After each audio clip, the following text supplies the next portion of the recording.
एक खास शख्सियत के साथ मुलाकात। देखिए जयदेव पटेल के साथ नंबर 1 इंडिया न्यूज पर रोजाना रात 9 बजे। नमस्कार व्यूअर्स, मैं जयदेव पटेल और आप देख रहे हैं नंबर 1 इंडिया न्यूज। आपका एक बार फिर स्वागत है एक खास शख्सियत के साथ मुलाकात प्रोग्राम में। आज हम बात करेंगे अहमदाबाद में हुए भीषण विमान हादसे को लेकर के। अब कहीं न कहीं सवाल उठ रहे हैं कि आखिर इसके पीछे क्या वजह है। तो वहीं कहीं न कहीं एक्सपर्ट्स का मानना है कि इसमें बर्ड का एंगल हो सकता है और इसी के साथ साथ में कुछ और इश्यूज भी हो सकते हैं। आखिर इस पूरे हादसे के पीछे क्या वजह है, इन्हीं तमाम मुद्दों पर बात करने के लिए हमारे साथ खास हमारे डीजीसीए के पूर्व अधिकारी कैप्टन प्रशांत डल्ला, आपका बहुत स्वागत है आज हमारे प्रोग्राम में। Thank you sir. जी, कैप्टन प्रशांत डल्ला जी, आपसे मेरा पहला सवाल है कि अहमदाबाद में हुए भीषण विमान हादसे के पीछे की क्या वजह आप देखते हैं? सर, पहले तो बड़ी दुखद घटना है ये बोइंग 787 विमान का इसमें पूरा फ्यूल से लदा हुआ यात्री, इसमें 244 यात्री पूरे के साथ ये हादसा हुआ है। ईश्वर करे कि आत्माओं को शांति मिले। और मैं क्योंकि खुद एक पायलट हूँ, बड़ी जिम्मेदारी होती है हमारे ऊपर जब हम A to B फ्लाइट लेके जाते हैं। उसमें छोटे बच्चे, बुजुर्ग, बीमार, हर किस्म के यात्री होते हैं। तो ये हम पूरी कम्युनिटी के लिए एक बहुत बड़ा जिसको कहते हैं सदमा है। और देखिए, इस पे विश्लेषण करने के लिए मैं एक 2-3 बातें आपके सामने रखना चाहता हूँ जी। कि एक टेक्निकल एरर भी इसको हम कह सकते हैं, इसको हम वाइल्ड लाइफ एरर का भी रूप दे सकते हैं, पायलट एरर भी बोल सकते हैं, ह्यूमन एरर जिसको हम कहते हैं। तो अलग अलग तरह से इस चीज को हम जिसको कहते हैं सर देख सकते हैं। केवल मैं ये बोलूंगा कि ये एक सारी जिसको हम कहते हैं कि एनालिसिस है। This might not be the fact. ये एक डिस्क्लेमर बहुत जरूरी है आपके व्यूअर्स को बताना।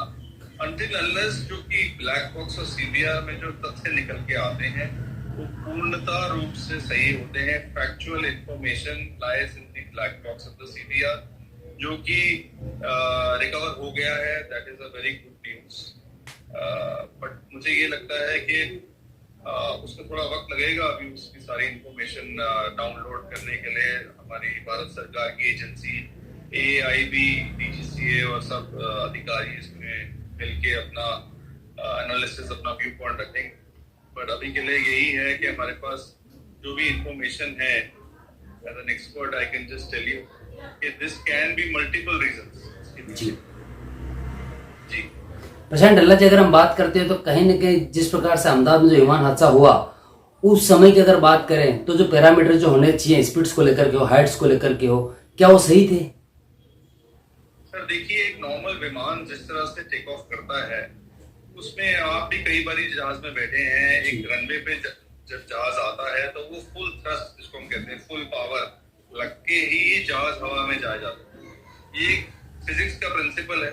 इसमें 4 फोर्सेस विमान के ऊपर एक टाइम पे लगती है, वो की लिफ्ट, थ्रस्ट, ड्रैग और वेट। थ्रस्ट काउंटर एक्ट करता है ड्रैग को, उससे जहाज को लिफ्ट प्रोवाइड करने में मदद मिलती है। अब क्योंकि ये जहाज बिल्कुल फुल लोड पे तो नहीं कहूंगा बट हैवी था, ये कैटेगरी हैवी में आता है एयरक्राफ्ट, उसको हवा में लेके जाना में थ्रस्ट पूरी तरह से चाहिए होती है। ड्यूअल इंजन ये विमान है बोइंग 787। एयर इंडिया के पास ये 30 से ज्यादा विमान करंट फ्लीट में है। 2014 मेरी अगर इंफॉर्मेशन सही है, जनवरी से ये विमान इन फ्लीट है। इसमें अभी तक कोई ऐसी तरह से कोई भी इश्यूज नहीं आए। यस, एक मशीन है, उसमें मेंटेनेंस एक्शन ड्यू रहता है, उसमें एयर इंडिया की मेंटेनेंस टीम उसको करती है। इस घटनाक्रम में क्योंकि जहाज केवल 625 फीट जो कि एक रेडार कहता है वो पहुंच पाया, उसके बाद वो नीचे क्रैश हो गया। ये बहुत ही अनलाइकली चीज है। इस एयरक्राफ्ट की जो जो जो वर्टिकल स्पीड होनी चाहिए, जिसको हम रेट ऑफ क्लाइंब कहते हैं एविएशन टर्म्स में, वो इजीली अराउंड 5000 से 6000 फीट प्रति मिनट जा सकती है विद फुल लोड माफ कीजिएगा and with full engine thrust. जी, तो ये आराम से जहाज जो है 35 से 40,000 फीट पे उस दिन जाना चाहिए। बट क्योंकि दिक्कत आई कॉकपिट के अंदर, अब किस प्रकार की दिक्कत थी, क्या मैलफंक्शन हुआ, ये अभी इस समय बताना बहुत मुश्किल है। बट 625 फीट पे जाके और जहाज से क्रैश हो जाना, ये अपने आप में बहुत ज्यादा अलार्म रेज करता है कि ऐसा क्यों।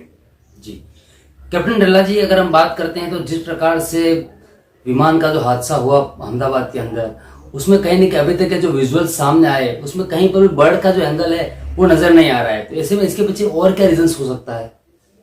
देखिए, वाइल्ड लाइफ का एंगल है, जरूर है। अहमदाबाद एयरपोर्ट में लास्ट एक साल में कम से कम 400 से ज्यादा बर्ड हिट इंसिडेंट्स तो नहीं कहूंगा, बट एक पायलट हो और अदर अथॉरिटीज जो एयरपोर्ट पे होती हैं वो एक एनालिसिस करते हैं। वाइल्ड लाइफ टीम्स भी होती है एयरपोर्ट पे, वहाँ पे बर्ड का भी काफी देखा गया है कि काफी सारी बर्ड एक्टिविटी रहती है।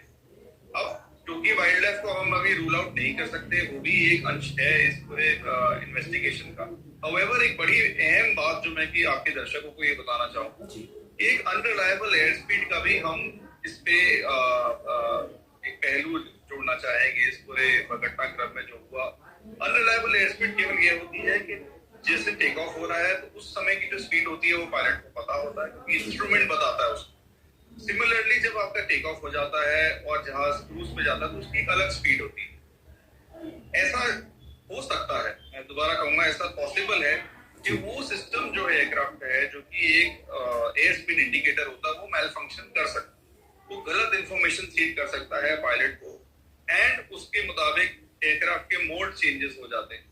एयरक्राफ्ट अपने आप से बिहेव करता है because it is a computer. तो पायलट उस समय मैनुअल टेक ओवर जरूर करता है, बट क्योंकि ये बड़ा जिसको कहते हैं स्प्लिट सेकंड्स का की डिसीजन होती है, इतने लो ऑल्टीट्यूड पे 600 फीट पे आपको डिसीजन मेकिंग आपकी बदल जाती है, काफी सारे ह्यूमन फैक्टर्स इन्वॉल्व हो जाते हैं, उस समय एनालाइज करने में दिक्कत आ सकती है। तो there is a possibility of unreliable air speed also in this particular accident. जी कैप्टन डल्ला, आपसे मेरा एक आखिरी सवाल है कि अब कहीं ना कहीं ब्लैक बॉक्स की रिकवरी हो चुकी है, ऐसे ब्लैक बॉक्स जो है वो अहमदाबाद में होने वाले विमान हादसे का किस तरीके से राज खोलेगा और कितना मददगार साबित होगा? सर, मैंने यही सी बात से शुरू किया था, वो बहुत ही अहम इक्विपमेंट होता है एयरक्राफ्ट कॉकपिट वॉइस रिकॉर्डर। वो लास्ट 25 घंटे की जो भी कॉकपिट में बातें होती हैं वो पूरी रिकॉर्ड करता है। ब्लैक बॉक्स को हम एविएशन लैंग्वेज में FDR कहते हैं, फ्लाइट डेटा रिकॉर्डर। जी, वो इतनी अहम इंफॉर्मेशन फीड करता है एंड कि आप माइन्यूटेस्ट से माइन्यूटेस्ट डिटेल्स भी उसमें पता लगा सकते हैं। वो पूरा आपको ग्राफ देता है। बड़े बड़े जो अधिकारी होते हैं उनको ट्रेनिंग दी जाती है उसको कैसे डिकोड करना है उस इंफॉर्मेशन, और वो पूरा उस इवेंट को दोबारा से जिसको कहते हैं रिकैपिचुलेट करते हैं, किस तरह से जहाज के साथ क्या हुआ, कितना फ्यूल था, कितना स्पीड थी एयरक्राफ्ट की, किस गति से जहाज था, किस ऊंचाई तक जाना चाहिए था, क्या उसमें इशू आया, फ्यूल का इशू था, हाइड्रोलिक्स का इशू था, इंजन का इशू था, इलेक्ट्रिकल्स का इशू था। ऐसे ऐसे करके अलग अलग तरीके से इसको हम ब्रेक डाउन करते हैं कि भाई किस तरीके से क्या हुआ होगा एयरक्राफ्ट के साथ। Then we kind of form a report and then वो फिर जो भारत सरकार की टीम्स होती हैं वो मीडिया और पब्लिक तक उसको इशू करती है। जी कैप्टन डल्ला, आपने हमारे लिए समय निकाला, उसके लिए आपका बहुत बहुत धन्यवाद। Thank you sir.